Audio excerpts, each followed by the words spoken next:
श्री स्वामी समर्थ, श्री स्वामी समर्थ, श्री स्वामी समर्थ, श्री स्वामी समर्थ, आता परत एक गोष्ट मी तुम्हाला सांगते. जर हे तीर्थ तुम्ही घरातल्या माणसांना म्हणजे आपल्या घरातल्या व्यक्तींना जर दिलं तर खूप शुभ मानलं जाते. तर चला आपण थोडं हे धुवून टाकूया पाण्याने असं छान, आणि नंतर आपण छान स्वच्छ पाण्याने धुवून टाकूया. तर मी तुम्हाला दाखवते नंतर. वेट समर्थ बघू शकता तुम्ही, इथे मी पादुका आणि रुद्राक्ष रुद्रयंत्र ठेवलेलं आहे. यावर थोडं चंदन टाकते. त्यानंतर आपले दत्तात्रय महाराज जे इथे बसलेले आहे, ही माळ पण मी तिथूनच आणली आहे गांगनापूरवरून. त्यानंतर हे जे आहे टाक, ते टाक मी खंडेराव आणि भवानी हे सोबत ठेवले.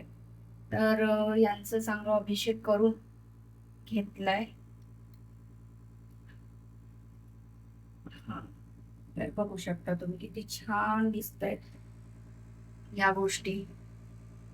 स्वामी महाराज चक्क मला इथे आपल्या महाराजांची सेवा करायला सगळं 2 ते 3 तास गेला.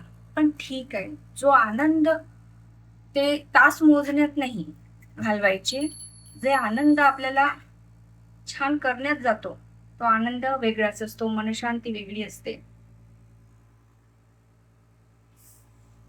श्रीकृष्णाला टीका, इतके देव झाले की टीका लावायचं विसरून गेला. पण सगळ्या देवांचं एकच रूप आपले, ते म्हणजे ब्रह्मांड नायक. ब्रह्मांड नायक आपले श्री स्वामी समर्थ.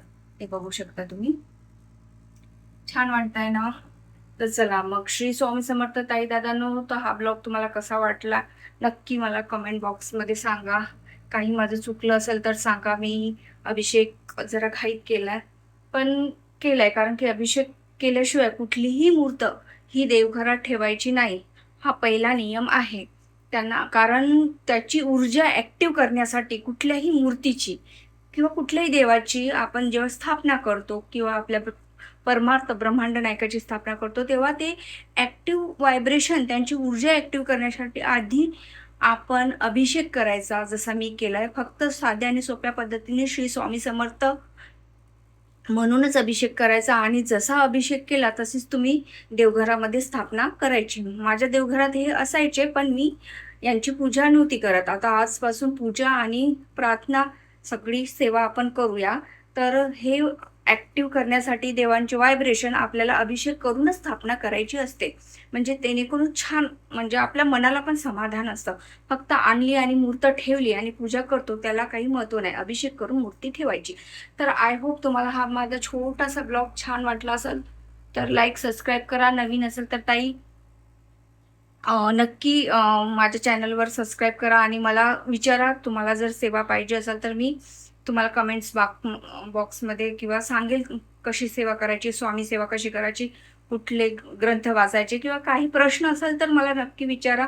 श्री स्वामी समर्थ नंतर भेटूया एका छानशा व्हिडिओमध्ये. तोपर्यंत श्री स्वामी समर्थ अवधूत चिंतन. श्री गुरुदेव दत्त. श्री स्वामी समर्थ, श्री स्वामी समर्थ, श्री स्वामी समर्थ, श्री स्वामी समर्थ, श्री स्वामी समर्थ.